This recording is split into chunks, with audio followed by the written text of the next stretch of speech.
வணக்கம். நான் சரஸ்வதி அருணாச்சலம். இன்றைக்கி நம்ம பார்க்க போகிறது ஃபண்டமெண்டல் டியூட்டீஸ், அதாவது அடிப்படை கடமைகள். இது 1976 வருடம் நம்ம கான்ஸ்டியூஷனில் 42வது அமெண்ட்மெண்ட் படி கொண்டு வரப்பட்டது. பார்ட் 4A இன்க்ளூட் பண்ணாங்க. அதில் ஒரே ஒரு ஆர்டிக்கிள் தான், அது வந்து 51A. அதில் 10 ஃபண்டமெண்டல் டியூட்டீஸ் வந்து கொடுத்துருந்தாங்க. லேட்டராக கான்ஸ்டியூஷனுடைய 86வது அமெண்ட்மெண்ட் 2002 வந்துட்டு இன்னொரு கிளாஸ் வந்து ஆட் பண்ணாங்க. ஆக மொத்தத்தில் இப்போ நமக்கு 11 டியூட்டீஸ் இருக்குது. ஸோ அந்த 11 டியூட்டீஸ் என்னென்ன, அதுக்கு ரிலேட்டடாக அதை செயல்முறைப்படுத்துறதுக்கு எதுவும் சட்டங்கள் இருக்கா, என்ன கேஸ் லாஸ் இருக்குது அப்படின்னு சொல்லிட்டு இந்த வீடியோவில் நம்ம டீட்டெயில்டாக பார்க்கலாம். முதல்ல நம்ம கான்ஸ்டியூஷனில் நம்மளுடைய ரைட்ஸ் மட்டும்தான் கொடுத்துருந்தாங்க. அதாவது ஃபண்டமெண்டல் ரைட்ஸ், கான்ஸ்டியூஷனல் ரைட்ஸ் கொடுத்துருந்தாங்க. ஆனால் டியூட்டீஸ் பற்றி எதுவுமே பேசலை. ஆனால் லேட்டராக என்ன இது பண்ணியிருந்தாங்க அப்படின்னா, ரைட்ஸ் அண்ட் டியூட்டீஸ் எப்போவுமே வந்துட்டு ஒன்றுக்கு ஒன்று தொடர்பு உடையது, அப்படி தானே? இப்போ நம்ம வந்து ஒரு வேலையை செய்யாமல் அதனுடைய ஃப்ரூட் மட்டும் வேணும், அதனுடைய ஒரு மரத்தை நடாமல் அதோடைய பழத்தை சுவைக்க முடியாது இல்லையா? அதே மாதிரி நம்மளுடைய கடமையை செய்யாமல் நமக்கு அதனுக்குரிய பலன் மட்டும் வேணும் அப்படின்னு நினச்சா எப்படி? அதே மாதிரி தான் ரைட்ஸ். நம்ம ரைட்ஸ் எல்லாம் வேணும், ஆனால் நான் டியூட்டியை செய்ய மாட்டேன்னு இருக்கக்கூடாது இல்லையா? ஸோ அதனால் நமக்கான டியூட்டீஸ் என்ன, நம்ம கான்ஸ்டியூஷனல் டியூட்டீஸ் என்னன்னு சொல்லிட்டு ஒரு இது வேணும் அப்படின்னு சொல்லி இந்த ஆர்டிக்கிளை வந்து கொண்டு வந்தாங்க. நம்மளுடைய ட்ரெடிஷ்னல் டியூட்டீஸ்க்கு ஒரு கான்ஸ்டியூஷனல் சாங்ஷன் கொடுக்கப்பட்டது தான் இந்த டியூட்டீஸ். நான் ஆல்ரெடி சொன்ன மாதிரி ரைட்ஸ் அண்ட் டியூட்டீஸ் வந்து எப்படின்னா ஒரு கோரிலேட்டிவ், அதாவது ஒன்றுக்கொன்று தொடர்பு உடையது. ஸோ அந்த ஒரு காரணம். அடுத்தது வந்து முன்னாடி காலத்தில் இருந்தே நம்ம எதுக்குன்னா கடமைக்கு தான் முக்கியத்துவம் கொடுத்தோம். அதாவது கர்த்தாவியா அப்படின்னா ஒருத்தருடைய செயல், டியூட்டி எதை நோக்கி இருக்கும் அப்படின்னா நம்மளுடைய சொசைட்டியை நோக்கி, இல்லைன்னா நம்மளுடைய பேரண்ட்ஸை நோக்கி. முன்னாடி காலத்துலலாம் சொல்லுவாங்களே, நம்மளுடைய பெற்றோர்களை கவனிக்கிறது வந்து நம்மளுடைய தலையாய கடமை, அப்படி தானே? ஸோ ஒவ்வொருத்தருக்கும் ஒவ்வொரு டியூட்டி இருக்குது, அதை அவங்க வந்து பின்பற்றணும் அப்படின்னு சொல்லி தான் நம்ம வந்து ஆதி காலத்திலேருந்து ஃபாலோ பண்ணிட்டு வரோம். மேலும் வந்து கீதா, ராமாயணா எல்லாத்துலேயுமே வந்து என்ன சொல்கிறாங்கன்னா, நீ வந்து உன்னுடைய கடமையை செய் அப்படின்னு சொல்கிறாங்க. ஈவன் கீதாவில் கூட என்ன சொல்கிறாங்க அப்படின்னா, உன் கடமையை செய், பலனை எதிர்பாராதே அப்படின்னு சொல்லுவாங்க.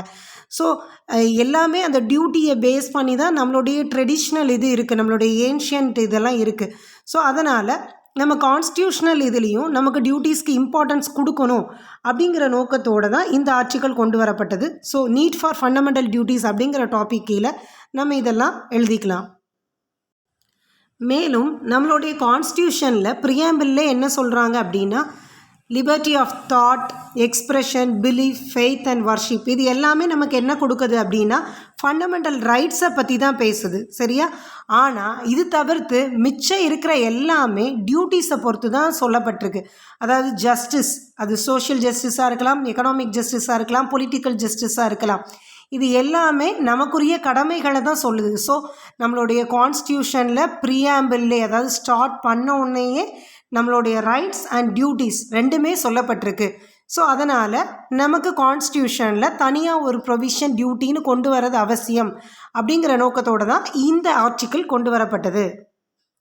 நமக்கு கொடுக்கப்பட்ட ஃபண்டமெண்டல் ரைட்ஸுமே எப்படி இருக்குது அப்படின்னா, ஒரு ரீசனபிள் ரெஸ்ட்ரிக்ஷன்ஸ் இருக்குது எல்லாத்துலேயுமே. நம்ம என்ன ரைட் எடுத்துக்கிட்டாலுமே, இப்போ நம்ம பேச்சுரிமை நமக்கு கொடுத்தோன்னா அடுத்தவங்களுடைய இதை புண்படுத்துகிற மாதிரி நம்ம பேசக்கூடாது. நமக்கான இதை பேசிக்கலாம். நமக்கு பேச்சுரிமை இருக்குது அப்படிங்கிற ஒரு காரணத்துக்காக மற்றவங்களை தாழ்த்தியோ மற்றவங்களை இழிவுபடுத்தியோ அப்படி நம்ம பேசக்கூடாது. ஸோ அப்போ அங்கே ஒரு ரெஸ்ட்ரிக்ஷன் இருக்குது. அப்போ அங்கே நம்மளுடைய டியூட்டி என்ன? நம்மளுடைய ரைட் பேசுகிறது, நம்மளுடைய டியூட்டி மற்றவங்களை இழிவுபடுத்தி பேசாமல் இருப்பது தான் நம்மளுடைய டியூட்டி, சரியா? அப்போது நமக்கு வந்து எல்லா இடத்துலையுமே ஒரு ரீசனபிள் ரெஸ்ட்ரிக்ஷன்ஸ் இருக்குது. அந்த ரெஸ்ட்ரிக்ஷன் ஒரு சமயத்தில் ப்ராஹிபிஷன், அதாவது தடையாக கூட ஆகிடுது. இந்த ப்ராஹிபிஷன் எதுக்காக கொடுக்குறாங்க இந்த தடை அப்படின்னா, சொசைட்டியோடைய இன்ட்ரெஸ்ட்டை பொறுத்து, சொசைட்டிக்கு எதுவும் பாதிப்பு இருக்கும் அப்படின்னு நினச்சா நம்மளுடைய ரைட்டில் வந்து சில விஷயங்களை வந்து ரெஸ்ட்ரிக்ட் பண்ணுறாங்க. ஸோ சொசைட்டியோடைய இன்ட்ரெஸ்ட் தான் முக்கியம். அப்படி பார்க்கும் பொழுது ரைட்டும் கொடுத்து அதற்கான ரெஸ்ட்ரிக்ஷனும் கொடுக்கும் பொழுது அங்கு ஒருவருக்கு அதை செய்வதற்கு ஒன்றை செய்யக்கூடாது அப்படிங்கிறதுக்கான டியூட்டியும் அங்கே சொல்லப்பட்டிருக்கு. ஷார்ட்டாக சொல்லப்போனால், நீ இதெல்லாம் செய்யலான்னு உனக்கு ரைட் இருந்தால் இதெல்லாம் செய்யக்கூடாது அப்படிங்கிற கடமையும் உனக்கு இருக்குது அப்படிங்கிறது தான் நம்ம வந்து இதில் பார்க்குறோம். இப்போ மற்ற கண்ட்ரீஸ்லாம் ஃபண்டமெண்டல் டியூட்டிஸ் வந்து சொல்லப்பட்டிருக்கா அப்படின்னு பார்த்தோன்னா பிரிட்டன், கனடா, ஆஸ்திரேலியா இதிலலாம் என்ன அப்படின்னு போட்டிருக்காங்கன்னா காமன் லாலையும் ஜுடிஷியல் டெசிஷன்ஸ் அதாவது ஜட்ஜஸ் கொடுப்பாங்க இல்லையா, டிசைட் பண்ணுவாங்களே டெசிஷன்ஸ், ஜட்ஜ்மெண்ட். ஸோ அதை பேஸ் பண்ணியும் தான் நம்மளுடைய அங்கே வந்து டியூட்டிஸ் பற்றி பேசப்பட்டிருக்கு அப்படின்னு சொல்கிறாங்க. ஃப்ரெஞ்சு கான்ஸ்டியூஷனை பொறுத்தவரை டியூட்டிஸ் வந்து எப்படி சொல்லப்படுங்கன்னா சும்மா ஒரு பாசிங் ரெஃபரன்ஸ் போல தான் அது வந்து சொல்லப்பட்டிருக்கு. அமெரிக்கன் கான்ஸ்டியூஷனில் வந்து ரைட்ஸ் மட்டும்தான் சொல்லப்பட்டிருக்கு, அங்கே எந்த டியூட்டிஸும் சொல்லப்படலை. அதற்காக அந்த நாட்டு மக்கள் வந்து எப்படி வேணாலும் செயல்படலாம் இர்ரெஸ்பான்சிபிளாக அப்படிங்கிற அர்த்தம் கிடையாது. அவங்க வந்து தேசப்பற்றை வந்து எலிமெண்ட்ரி எஜுகேஷன்லேருந்தே வளர்க்குறாங்க. ஸோ அவங்களுடைய எஜுகேஷன், அவங்களுடைய ட்ரைனிங் எல்லாமே வந்து அந்த குடிமகனுக்கு என்னென்ன ஆப்ளிகேஷன்ஸ் இருக்குது, என்னென்ன டியூட்டிஸ் இருக்குது அப்படிங்கிறத வந்து அவங்களுடைய எஜுகேஷன்லேயே ட்ரெயின் பண்ணி அனுப்புகிறனால அவங்களுக்கு தனியாக டியூட்டிஸ்னு எதுவுமே மென்ஷன் பண்ணப்படலை. யுகோஸ்லேவியன் கான்ஸ்டியூஷனை பொறுத்தவரை ஆர்டிகல் 32 என்ன சொல்லுது அப்படின்னா ஒருவருக்கொருவர், அதாவது சிட்டிசன்ஸ் வந்து ஒருவருக்கொருவர் அவங்களுடைய டியூட்டிஸை செய்வதை பொறுத்து அவங்களுடைய சுதந்திரமும் உரிமையும் அமையும் அப்படின்னு சொல்லிட்டு ஆர்டிகல் 32 சொல்லுது. ஆர்டிகல் 36 என்ன சொல்லுது அப்படின்னா எல்லாருக்கும் அங்கே உள்ள சிட்டிசன்ஸ்க்கு ரைட் டு ஒர்க் இருக்குது, ஃப்ரீடம் டு ஒர்க்கும் இருக்குது. ஆனால் அவங்களால வேலை செய்ய முடிஞ்சும் அவங்க வேலை செய்யலை அப்படின்னா மற்றவங்க நார்மல் பர்சன் வந்து என்ஜாய் பண்ணுவாங்கள்ல ரைட்ஸ் அண்டு ப்ரொடெக்ஷன், அது வந்து அவங்களுக்கு கிடையாது அப்படின்னு சொல்லுது. மேலும் ஆர்டிகல் 66 என்ன சொல்லுது அப்படின்னா ஒவ்வொரு சிட்டிசனும் அவங்களுக்கு கொடுக்கப்பட்ட டியூட்டியை ஒழுங்காக செய்யலை அப்படின்னா அவங்கள வந்து பர்சனலாக அதுக்காக தண்டிக்கலாம், அவங்க மேலே நடவடிக்கை எடுக்கலாம் அப்படின்னு சொல்லுது. சோவியத் கான்ஸ்டியூஷனை பொறுத்தவரை ஃபண்டமெண்டல் ரைட்ஸ் அண்ட் டியூட்டிஸ் வந்து சாப்டர் 7 சொல்லப்பட்டிருக்கு. மேலும் ஆர்டிகல் 59 என்ன சொல்லுது அப்படின்னா ஒவ்வொரு சிட்டிசனும் யூஎஸ்எஸ்ஆரில் உள்ள, அதாவது ரஷ்யா, இப்போ இருக்கிற ரஷ்யா, ஸோ அதில் உள்ள ஒவ்வொரு சிட்டிசனும் என்ன பண்ணணும் அப்படின்னா அவங்களுடைய கான்ஸ்டியூஷனையும் அவங்களுடைய லாஸையும் வந்து மதித்து நடக்கணும், அதுவே அவங்களுடைய கடமை. அப்படி நடந்தால் மட்டும்தான் அவங்க வந்து ஒரு ரெஸ்பெக்டபிள் சோவியத் சிட்டிசனாக இருக்க முடியும் அப்படின்னு சொல்லுது. மேலும் ஆர்டிகல் 61 என்ன சொல்லுது அப்படின்னா யூஎஸ்எஸ்ஆரில் உள்ள ஒவ்வொரு சிட்டிசனுமே என்னென்னா அவங்களுடைய சோஷியலிஸ்ட் ப்ராப்பர்ட்டியை வந்து ப்ரொடெக்ட் பண்ணணும், அதாவது பாதுகாக்கணும். அதை வந்து யார் மீறுறாங்களோ அவங்க வந்து சட்டத்தின்படி தண்டிக்கப்படுவார்கள் அப்படின்னு சொல்லுது. மேலும் ஆர்டிகல் 62 என்ன சொல்லுது அப்படின்னா சோவியத் மதர்லேண்டை வந்து பாதுகாக்கிறது தான் ஒவ்வொரு சிட்டிசனுடைய புனிதமான கடமை அப்படின்னு சொல்லுது. மேலும் ஆர்டிகல் 63 என்ன சொல்லுது அப்படின்னா மிலிட்ரி சர்வீஸ் அப்படிங்கிறது கம்பல்சரி. இன்னொன்று யூஎஸ்எஸ்ஆரில் உள்ள ஆர்ம்டு ஃபோர்ஸில் மிலிட்ரி சர்வீஸ் பண்ணுறது தான் வந்து ஒவ்வொரு சோவியத் சிட்டிசனுடைய மதிப்பு மிக்க ஒரு கடமை அப்படின்னு சொல்லுது. மதர்லேண்டை காட்டி கொடுக்கறது தான் வந்துட்டு ஒரு ரொம்ப கிரேவஸ்ட் க்ரைம் வந்து அதுதான் அப்படின்னு சொல்லுது. அதாவது மோசமான குற்றங்களில் ஒன்று அப்படின்னு சொல்லுது இந்த ஆர்டிக்கிள். ஸோ ஒவ்வொரு நாட்டிலையும் ஃபண்டமெண்டல் டியூட்டிஸ் எப்படி எந்தெந்த ஆர்டிக்கலில் சொல்லப்பட்டிருக்கு, எந்தெந்த விதத்தில் சொல்லப்பட்டிருக்குன்னு பார்த்தோம். இப்போ நம்மளுடைய டியூட்டிஸ்க்கு வரலாம். நம்ம இதில் எப்படி இதை ஸ்டார்ட் பண்ணுறாங்க அப்படின்னா it shall be the duty of every citizen of India to abide by constitution and respect its ideal and institution the national flag and national anthem. அதாவது ஒவ்வொரு குடிமகனின் கடமையும் என்னவென்றால் நம்மளுடைய கான்ஸ்டியூஷனை பின்பற்றி அதில் கொடுத்துருக்க லட்சியங்கள், அதை சார்ந்த நிறுவனங்கள், அப்புறம் நம்மளுடைய தேசிய கொடி, நம்மளுடைய தேசிய கீதம், இவை அனைத்தையும் மதித்து நடக்க வேண்டும் அப்படின்னு சொல்லுது. ஃபஸ்ட்டு ஏங்கிறது. அடுத்து பி கிளாஸ் என்ன அப்படின்னா to cherish and follow the Nobel ideals which inspired our national struggle for freedom. அதாவது நமது சுதந்திர போராட்டத்தை தூண்டுவதாக இருந்த உன்னத லட்சியங்களை போற்றி அதை பின்பற்றி நடக்க வேண்டும் அப்படின்னு சொல்லிட்டு இந்த கிளாஸ் சொல்லுது. கிளாஸ் சி என்ன சொல்லுது? To uphold and protect the sovereignty, unity and integrity of India. அதாவது நமது இந்திய தேசத்தின் இறையாண்மை, ஒற்றுமை, ஒருமைப்பாடு இவை அனைத்தையும் நிலைநிறுத்தி போற்றி பாதுகாக்க வேண்டும் அப்படின்னு சொல்லுது. டி clause என்ன சொல்லுதுன்னா to defend the country and render national service and called upon to do so. அதாவது நமக்கு எப்பெல்லாம் அழைப்பு வருதோ நீங்கள் வந்து சர்வீஸ் பண்ணணும், நேஷ்னல் சர்வீஸ் பண்ணணும்னு நம்ம கண்ட்ரியை பாதுகாக்கிறதுக்காக எப்பெல்லாம் நமக்கு அழைப்பு வருதோ அப்போ எல்லாம் நம்ம வந்து போய் உடனே நம்ம சர்வீஸை வந்து பண்ணணும் நம்மளுடைய நாட்டுக்காக அப்படிங்கிறது தான் இந்த கிளாஸ் சொல்லுது. கிளாஸ் இ என்ன சொல்லுது அப்படின்னா to promote harmony and the spirit of common brotherhood among all the people of India, transcending religious, linguistic and regional or sectional diversities, to renounce practices derogatory to the dignity of women. அதாவது சமயம், மொழி மற்றும் அனைத்து பாகுபாடுகளையும் தாண்டி நம் இந்திய மக்களிடையே உள்ள ஒரு சகோதரத்துவத்தையும் நல்லிணக்கத்தையும் போற்ற வேண்டும் அப்படின்னு சொல்லுது.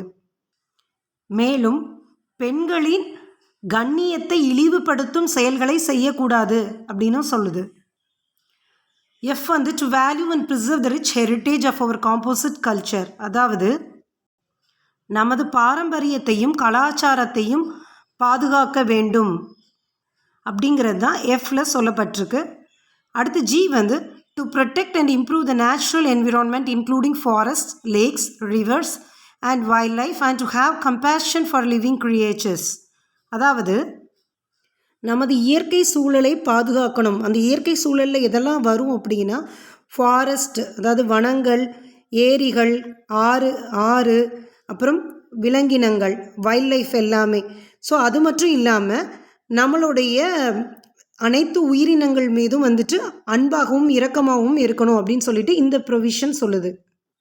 நெக்ஸ்ட் ஹெச் என்ன அப்படின்னா to develop the scientific temper, humanism and spirit of enquiry and reform. அதாவது அறிவியல் மனப்பான்மையையும் விசாரணை செய்யும் மனப்பான்மையையும் சீர்திருத்தத்தையும்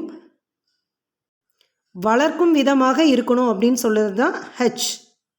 தென் I to safeguard public property and abjure violence. அதாவது பொது சொத்தை பாதுகாக்கவும் வன்முறையை நிராகரிக்கவும் செய்யணும் அப்படின்னு சொல்லிட்டு இந்த டியூட்டி சொல்லுது. நெக்ஸ்ட் ஜே வந்து to strive towards excellence in all spheres of individual and collective activities so that the nation constantly rises to higher levels of endeavor and achievement. ஒரு இண்டிவிஜுவல் ஆக்டிவிட்டியோ சரி, கலெக்டிவ் ஆக்டிவிட்டியோ சரி, அதை வந்து சிறப்பு மிக்கதாக செய்யணும். எல்லா ஸ்பியர்ஸ்லையும் எல்லா விதத்துலேயுமே அதை சிறப்பு மிக்கதாக செய்யணும் அப்படிங்கிறது மட்டும் இல்லாமல் அப்படி செஞ்சோம் அப்படின்னா நம்மளுடைய கண்ட்ரி வந்து அதோடைய ஒவ்வொரு முயற்சியிலையும் ஒவ்வொரு செயல்கள்லேயும் வந்து வெற்றி அடைய முடியும் அப்படின்னு சொல்லிட்டு, அதாவது ஹையர் பொசிஷனுக்கு போக முடியும் அப்படின்னு சொல்லி இந்த டியூட்டி சொல்லுது. நெக்ஸ்ட் வந்து K who is a parent or guardian to provide opportunities for education to his child or as the case may be what between the age of 6 and 14 years. அதாவது 6லிருந்து 14 வரை உள்ள வயதினராகிய அனைத்து குழந்தைகளுக்கும் பெற்றோர்களோ அல்லது அவர்களுடைய கார்டியனோ வந்துட்டு கட்டாயமாக அவர்களுக்கு கல்வி கொடுக்க வேண்டும் அப்படின்னு சொல்லிட்டு இந்த கடமை சொல்லுது. இந்த சொல்லப்பட்ட டியூட்டிஸ் எல்லாம் சும்மா பெயரளவுக்கு தானா, அதை என்ஃபோர்ஸ் பண்ண முடியுமா அப்படின்னா அதெல்லாம் என்ஃபோர்ஸ் பண்ண முடியும். ஏன்னா சில ஸ்டாட்யூட்ஸ் வந்து அதுக்காக கொண்டு வரப்பட்டிருக்கு.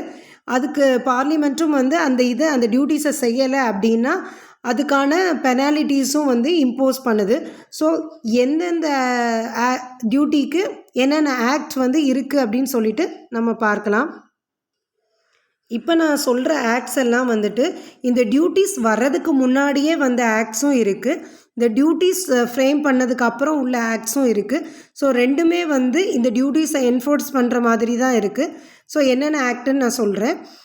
The Emblems and Names Prevention of Improper Use Act 1950. ஆக்சுவலாக 1950னா இது வந்து நமக்கு இந்த ஆர்டிக்கிள் 51A வர்றதுக்கு முன்னாடியே இந்த ஆக்ட் வந்திருக்கு. இதில் என்ன அப்படின்னா நம்மளுடைய எம்ப்ளம்ஸ், நேஷ்னல் எம்ப்ளம்ஸும் சரி, சில குறிப்பிடப்பட்ட நேம்ஸும் சரி, அதெல்லாம் வந்து இம்ப்ராப்பராக யூஸ் பண்ணக்கூடாது அப்படிங்கிறதுக்காகவே இந்த ஆக்ட் கொண்டு வரப்பட்டது. தென் நெக்ஸ்ட் வந்து prevention of insults to national honour act 1971. National honour act அப்படின்னா இது சில விஷயங்களை தடை செய்யுது. என்ன அப்படின்னா நம்ம கண்ட்ரியோட நேஷ்னல் சிம்பிள், அதாவது national flag, constitution, national anthem, நம்மளுடைய மேப், இதெல்லாம் கூட யாராவது ஒருத்தர் வந்து அதை இன்சல்ட் பண்ணாங்கன்னா அதை வந்து இது வந்து ப்ராஹிபிட் பண்ணுது, அதை பண்ணக்கூடாது அப்படின்னு சொல்லி இந்த சட்டம் வந்து தடை செய்யுது. ஸோ நமக்கு கிளாஸ் ஏல கொடுத்துருக்கிறதுக்கான ஆக்ட்ஸ் தான் நம்ம இப்போ பார்த்துட்ருக்கோம். மூணாவது ஆக்ட் என்ன அப்படின்னா the state emblem of India act, prohibition of improper use act 2005. So இதுவும் அந்த ஃபஸ்ட்டு சொன்ன மாதிரி தான். ஸோ நம்மளுடைய நேஷ்னல் ஸ்டேட் எம்ப்ளம் எதுவுமே வந்துட்டு நம்ம வேறு யாரும் அதை வந்து தவறாக பயன்படுத்தக்கூடாது அப்படிங்கிறதுக்காக இந்த சட்டம் கொண்டு வரப்பட்டிருக்கு. நம்மளோட எம்ப்ளம் வந்து சார்நாத் லயன் கேபிட்டலேருந்து எடுக்கப்பட்டது. இது உங்களுக்கு தெரிஞ்சிருக்கும். நமக்கு வந்து ஷோவில் என்ன இருக்குன்னா 3 சிங்கங்களுடைய தலை தெரியும் இல்லையா, தெரிஞ்சு கீழே வந்து அதோட அபேக்கஸில் வந்துட்டு ஒரு சைடு ஹார்ஸும் ஒரு சைடு புல்லும் இருக்கும், நடுவில் வந்து சக்ரா இருக்கும். அண்டு லெஃப்ட் சைடு எக்ஸ்ட்ரீம்லேயும் ரைட் சைடு எக்ஸ்ட்ரீம்லேயும் சக்ராவுடைய சைடு தெரியும். ஸோ இதுதான் நம்மளோட எம்ப்ளம். ஸோ இதை வந்து வேறு யாரும் வந்து எந்த பர்பஸ்க்காகவும் பயன்படுத்தக்கூடாது அப்படின்னு சொல்லி தான் இந்த ஆக்ட் சொல்லுது. ஸோ கிளாஸ் ஏல உள்ளதுக்கு நம்ம 3 ஆக்ட் பார்த்தோம். அடுத்து கிளாஸ் டிக்கு வந்துட்டு the armed forces emergency duties act 1947 இருக்குது. ஸோ எப்போ வேணாலும் அரசு வந்து எந்த ஒரு சர்வீஸனாலும் வந்துட்டு எமர்ஜென்சி டியூட்டிக்காக ஆர்ம்டு ஃபோர்ஸ் அப்படிங்கிறதுக்குள்ளே கொண்டு வரலாம் அப்படின்னு சொல்லிட்டு இப்போ கூட நம்ம பேண்டமிக் சுச்சுவேஷனில் டாக்டர்ஸ் வந்துட்டு ஒரு எமர்ஜென்சி டியூட்டியாக தான் பார்த்துட்ருக்காங்க இல்லையா, நேஷ்னல் சர்வீஸாக பண்ணிகிட்ருக்காங்க. ஸோ இது கிளாஸ் டியில் வரும். கிளாஸ் ஈயை பொறுத்தவரை the religious institutions prevention of misuse act 1988 இருக்குது. The places of worship special provisions act 1991 இருக்குது. ஸோ இதெல்லாம் ரிலீஜியஸ் பேஸ்டு ஆக்ட்ஸு. கிளாஸ் எஃப்பை பொறுத்தவரை the ancient monuments and archaeological sites and remains act 1958. So நம்மளுடைய பழங்காலத்து நினைவு சின்னங்களை வந்து பாதுகாக்கிறதுக்கும், ஆர்கியாலஜிக்கல் சைட்ஸ்னால் தெரியும்ல, இப்போ கூட நம்ம மதுரையில் கீழடியில் வந்துட்டு நம்மளுடைய தமிழர்களுடைய பாரம்பரியம் என்ன அப்படிங்கிறது தோண்ட நமக்கு தெரிஞ்சிட்ருக்கு இல்லையா. ஸோ இதே மாதிரி சைட்ஸை பாதுகாக்கிறதுக்கான ஆக்ட் தான் வந்துட்டு the ancient monuments and archaeological sites and remains act. Then இன்னொரு ஆக்ட் வந்து the ancient monuments preservation act 1904. இது ரெண்டுமே எஃப் கிளாஸுக்கான ஆக்ட்ஸ் தான். தென் ஜியை பொறுத்தவரை the air prevention and control of pollution act 1981, the biological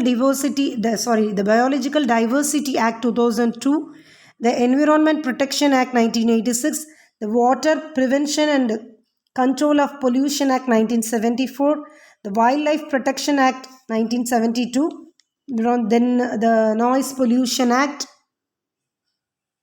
so என்விரான்மெண்ட்டை பாதுகாக்கிறது நம்ம கடமைன்னு பார்த்தோம் இல்லையா ஜியில். ஸோ அதை பேஸ் பண்ண ஆக்ட்ஸை தான் வந்து இது.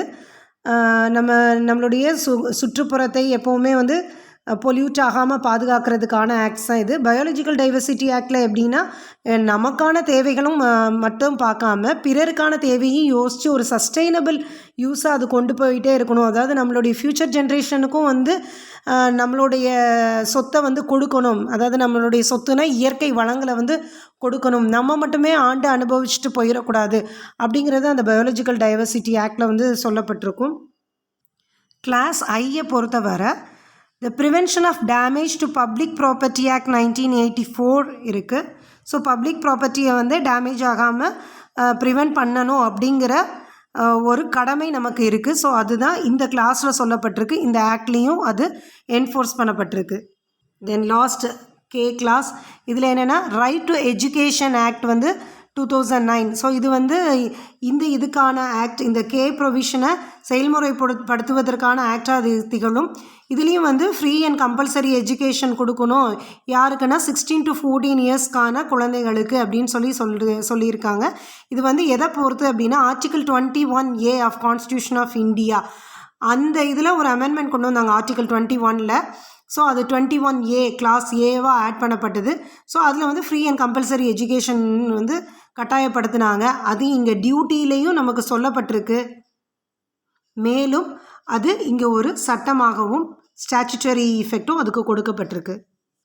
கேஸ் லாஸ் எடுத்துட்டோன்னா MC Mehta vs union of India, இதில் என்னென்னா 51 சுப்ரீம் கோர்ட் வந்து என்ன சொல்கிறாங்க அப்படின்னா 51A ஜியில் சொல்லப்பட்டபடி இது சென்ட்ரல் கவர்மெண்ட்டுக்கு ஒரு டியூட்டி இருக்குது. என்ன அப்படின்னா கம்பல்சரி எஜுகேஷன் வந்து கொடுக்கணும். எதை பேஸ் பண்ணினா நம்மளுடைய நேச்சுரல் என்விரான்மெண்ட்டை வந்து ப்ரொடெக்ட் பண்ணுறதுக்கும் அதை வந்து இம்ப்ரூவ் பண்ணுறதுக்கும் என்னெல்லாம் பண்ணலாம் அப்படின்னு சொல்லிட்டு வாரத்தில் ஒரு மணி நேரமாவது எல்லா எஜுகேஷ்னல் இன்ஸ்டிடியூஷன்லேயும் வந்துட்டு இதை பற்றின எஜுகேஷன் வந்து கொடுக்கப்படணும் அப்படின்னு சொல்கிறாங்க. ஸோ சென்ட்ரல் கவர்மெண்ட்டுக்கு மேலும் என்ன ஆர்டர் பண்ணுறாங்கன்னா இது பேஸில் நீங்கள் டெக்ஸ்ட் புக்ஸ் வந்து டிஸ்ட்ரிபியூட் பண்ணுங்கள், அதுவும் ஃப்ரீ ஆஃப் காஸ்ட்டில், பணம் இல்லாமல் அந்த புக்கை கொடுத்து அவங்கக்கிட்ட வந்து ஒரு விழிப்புணர்வை ஏற்படுத்துங்க. நம்மளுடைய சிட்டியை க்ளீனாக வச்சுக்கணும், நம்மளுடைய டவுனை க்ளீனாக வச்சுக்கணும், நம்மளுடைய வில்லேஜை க்ளீனாக வச்சுக்கணும் அப்படின்னு ஒவ்வொரு வீக் இது பண்ணணுங்கிற மாதிரி ஒரு செலிப்ரேஷன் மாதிரி கொண்டு வாங்க அப்படின்னு சொல்லிட்டு சுப்ரீம் கோர்ட் வந்து இதில் இன்சிஸ்ட் பண்ணுது.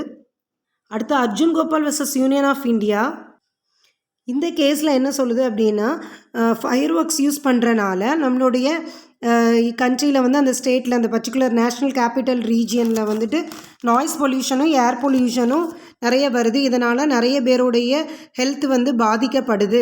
அதனால் இது வந்து 48A ஆர்டிக்கல் 48Aல சொல்லப்பட்டபடி ஸ்டேட்டோடைய கடமை மட்டும் கிடையாது ஒரு ஹெல்த்தி என்விரான்மெண்ட்டை வச்சுக்கிறதுக்கு, மக்களுடைய கடமையும் தான். 51Aல சொல்லப்பட்டபடி மக்களுடைய கடமையும் தான் அப்படின்னு சொல்லி இந்த கேஸில் இன்சிஸ்ட் பண்ணுறாங்க. மேலும் சென்ட்ரல் கவர்மெண்ட்டை வந்து டைரக்ட் பண்ணுறாங்க. என்ன அப்படின்னா அந்த ஏரியாவில் உள்ள ஃபயர் ஒர்க் வித்துட்ருக்கிற எல்லாருடைய லைசன்ஸையும் வந்துட்டு சஸ்பெண்ட் பண்ணுங்க அப்படின்னு சொல்கிறாங்க.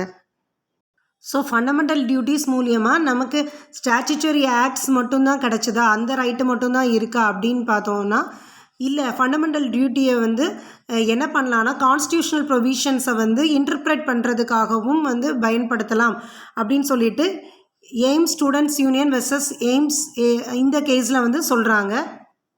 ஃபண்டமெண்டல் டியூட்டிஸை வந்து நம்ம கோர்ட்டில் ரிட்டு போட்டு என்ஃபோர்ஸ் பண்ண முடியாது. ஆஸ் ஃபண்டமெண்டல் ரைட்டில் நம்மளுடைய ரைட்டு பாதிக்கப்பட்டுச்சுன்னா நம்ம ரிட்ஸ் போட்டு என்ஃபோர்ஸ் பண்ணிப்போம் இல்லையா. ஆனால் அதே மாதிரி டியூட்டியை என்ஃபோர்ஸ் பண்ண முடியாது. ஆனாலும் ஃபண்டமெண்டல் டியூட்டியை வந்து என்ன பண்ணலாம் அப்படின்னா ஒரு வேல்யூபிள் கைடாக எடுத்துக்கலாம். அது ஒரு இன்டர்பிரேட் பண்ணுற கான்ஸ்டியூஷனல் ப்ரொவிஷன்ஸையும் லீகல் இஷ்யூஸையும் தீர்க்கிறதுக்கான ஒரு இன்டர்பிரேட் பண்ணுறதுக்கான ஒரு எய்டாக ஒரு இன்ஸ்ட்ருமெண்ட்டாக அதை எடுத்துக்கலாம் அப்படின்னு சொல்லி இந்த கேஸில் சொல்கிறாங்க. அடுத்து Aruna Roy versus union of India. இந்த கேஸில் என்ன அப்படின்னா national curriculum framework for school எஜுகேஷனுடைய வேலிடிட்டியை வந்து சேலஞ்ச் பண்ணுறாங்க. இது ஆர்டிக்கல் 28க்கு எதிராக இருக்குது. ஸோ இது கான்ஸ்டியூஷனுக்கு எதிராக இருக்குது, இது ஆன்டி செக்குலராக இருக்குது, அன்கான்ஸ்டியூஷனல் அப்படின்னு சொல்லிட்டு இந்த கேஸில் சொல்கிறாங்க. ஆனால் இந்த கேஸில் வந்து கோர்ட் என்ன சொல்லுது அப்படின்னா இது ஆர்டிக்கல் 28க்கு எதிராக இருக்குது அப்படின்னு நம்ம எடுத்துக்கிறத விட 51AEல சொல்லப்பட்டபடி மதம், மொழி இவை அனைத்தையும் தாண்டி ஒரு சகோதரத்துவத்தை உண்டு பண்ணுது அப்படின்னு சொல்லிட்டு இந்த கேஸில் வந்து இன்டர்பிரேட் பண்ணுறாங்க. அதாவது எல்லா ரிலீஜியனையும் பேஸ் பண்ணி எஜுகேஷன் இருக்கணும் அப்படின்னு சொல்லி இந்த நேஷ்னல் கரிக்குலம் வந்து ஃப்ரேம் பண்ணுறாங்க. பட் அதுதான் ஆர்டிக்கல் 28க்கு எதிராக இருக்குதுன்னு சொல்லிட்டு வயலேட்டிவ்னு சொல்கிறாங்க. பட் கோர்ட் வந்து அந்த வியூவில் பார்க்காதீங்க, இந்த வியூவில் பாருங்கள். 51Aல சொல்லப்பட்டபடி இது ஒரு சகோதரத்துவத்தை உண்டு பண்ணுறதா இருக்குது அப்படின்னு சொல்கிறாங்க. மேலும் என்ன சொல்கிறாங்கன்னா ஆர்டிக்கல் 28ல சொல்லப்பட்டபடி இதில் வந்து ரிலீஜியஸ் இன்ஸ்ட்ரக்ஷன்ஸை வந்து சொல்லி கொடுக்குற மாதிரி இல்லை. ஆர்டிக்கல் 28ல அதுதான் ப்ராஹிபிட் பண்ணப்பட்டிருக்கு. ஆனால் இது அது பேஸில் இல்லை.